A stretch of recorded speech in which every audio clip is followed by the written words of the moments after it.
At the time I'm recording this video, Israel has just struck Iran and the United States is almost certainly right behind them. I need you to focus, okay? Because today, the same day that those missiles hit, Oracle has quietly announced that the US government has just authorized it to run generative AI on federal government data.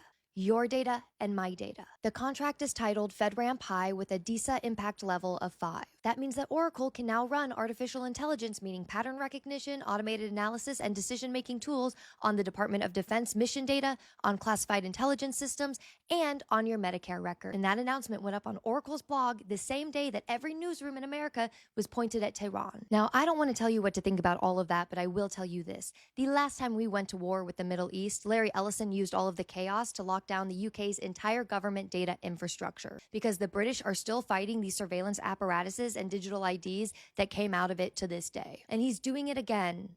Except this time he's after us. Before you write this off as Israel's idea and is dragging the US into it, remember who funds Netanyahu's entire military.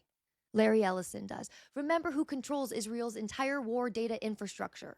Larry Ellison. And Larry Ellison is in the middle of closing a lot of deals right now, and Congress is about to be too busy with a war to stop any of this. So we have to stay focused. Because I don't know about you, but I'm not about to live in some Orwellian surveillance future without putting up a fight first. And while everybody's making the media monopoly case about this, which is a case I've made myself, I think the more consequential angle here is the data acquisition angle. And we need to get very real very quickly about what it means to have Oracle sitting beneath American media, American healthcare, American defense infrastructure all simultaneously, and what Larry Ellison has already shown you what he wants to do with that kind of position. And because I'm getting tired of just talking about a lot of problems without a lot of solutions, I've written a full report on this, a policy brief with over 45 citations that I'm going to be sending to Congress, and we're going to get more into that at the end. That's going to be linked on my Substack, the Dre Dossier, so that you guys can see and follow along if you'd like with what we're about to discuss. So Oracle is not a company that many people think about in their day-to-day lives. It doesn't make something that you as an individual can buy. Oracle is an enterprise cloud company, and it builds and operates the underlying systems that institutions run on. It's what this freaking war is running on. So that's anything from databases to cloud storage to software infrastructure. So if you've ever logged into a corporate HR system at some large organization and ever wondered who built this thing, which I don't know why any sane person would have that thought, but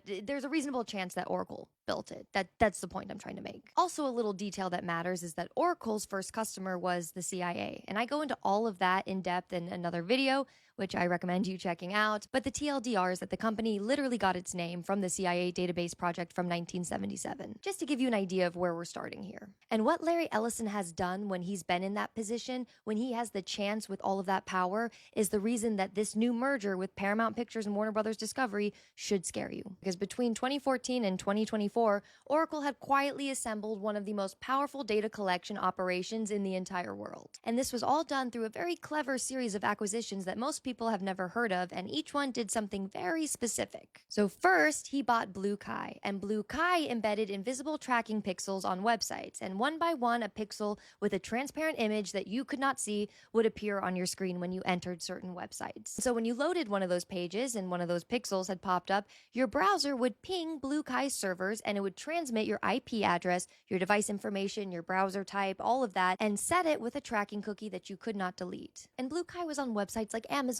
ESPN, Forbes, the New York Times, MSN, and it was estimated to be tracking over 1% of all web traffic in the world. Then Oracle bought Datalogix. Datalogix connected what Blue Kai was collecting about your online behavior with what you did offline. So your in-store purchases, your loyalty cards, any of your credit card transactions, all of that. So now Oracle was starting to build this chain where it knew not just what websites you visited, but it knew what you bought afterward, where you went afterward, who you saw afterward. And then Oracle acquired the company Add This. You've probably seen Add This without even knowing it. It's those little share this on Facebook, tweet this buttons that are basically on every website everywhere. And Add This was on over 15 million websites, reaching 1.9 billion unique users a month. And even if you never clicked on a single button, you never tweeted anything, you never shared this to Facebook, Add This was still collecting your data just from you loading the page. And we know this because in 2014, ProPublica exposed Add This for using something called canvas fingerprinting. So basically, whenever you pulled up one of those websites that had one of those little buttons,